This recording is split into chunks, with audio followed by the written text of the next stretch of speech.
Hey there folks, Wrel here. In the background you'll see some gameplay from PlanetSide 2 as I share some thoughts on better gaming.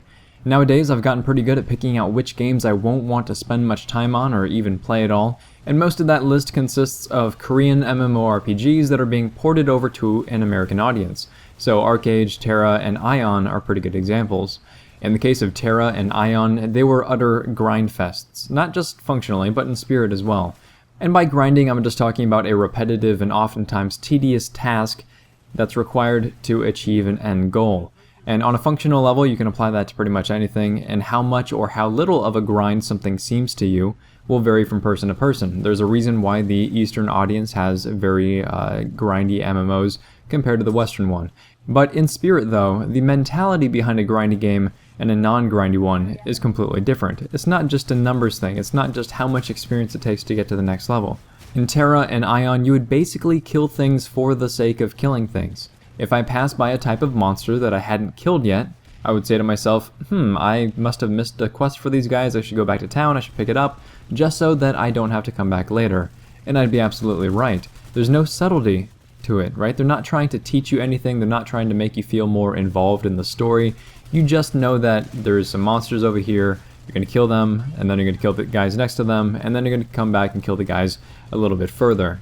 If you compare that experience to World of Warcraft, especially the first time you play through it, you have a completely different experience. The grind is more often hidden within overarching storylines, or experiences that feel rewarding beyond the in-game currencies.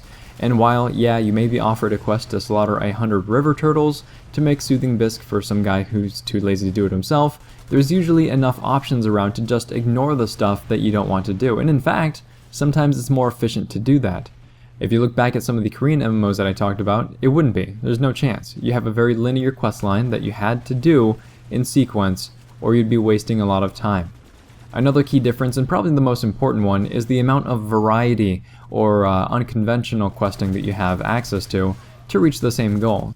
So if you look at something like unlocking a hidden boss in the Sholomance or another instance, that wasn't necessary by any stretch of the imagination, but it helped alleviate some of the monotony of a normal run through the instance. Other examples are quests that don't require you to use any combat skills, but instead take a very different approach, like using an item on certain people to put them to sleep, or to disable their shield, and then you use the combat stuff. And if you don't get the couple of references that I'm throwing out here, basically just understand that there's an art to designing how we spend our time. Sometimes the task is designed to be an experience that we can walk away from having enjoyed or learned something from, and that's while you continue toward your end goal. Other times the task is so mind-numbing and monotonous that only the end goal is what keeps us going, and being able to recognize the distinction is going to save you a lot of time and money. A few of the jobs that I've worked in my life have had wasted time designed right into them. Oh, you've already done your work for the day? Well, that's too bad because you still have a couple of hours left in your shift.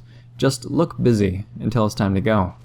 That probably sounds familiar to a lot of people out there. Just make yourself look busy, just continue to waste your time here because it's built into your contract, and you're still getting paid.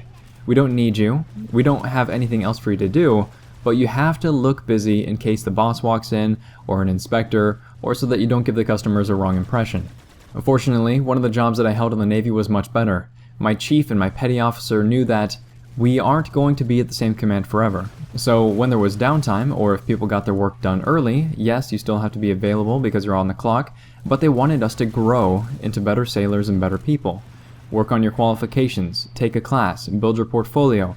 Basically, your time shouldn't be wasted, it should be invested. Just like the boss that tells you to just do whatever until it's time to go home, it's ultimately the developer's choice to either have you just kill all the things until you level, or you can actively try to design an experience that you can grow from, or just design a game that is enjoyed at any given moment. That said, do realize that your boss or your developers can only give you opportunities. It's up to you to actually act on them. If you have free time at your job and your boss says, alright, you've still got to stay here, but you can hide in the back room if you want.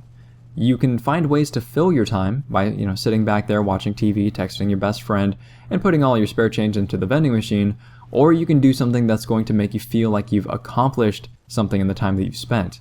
Like doing your homework at work, or writing down a list of everything that you need to do once you get home, or trying to learn something new about a topic that you're interested in.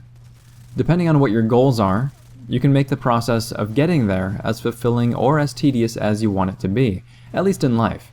In game, we don't always have that option, but hopefully more developers will start designing games around the moment-to-moment experience instead of the shiny new gear at the end of it all. If this video has been interesting, helpful, or entertaining, please feel free to like, subscribe, tell your friends about the channel, and if there's a game or life experience where it just feels like you're wasting time or has a senseless grind built right into it, how would you go about changing that experience to create a more enriching and enjoyable one? Leave those thoughts in the comment section down below.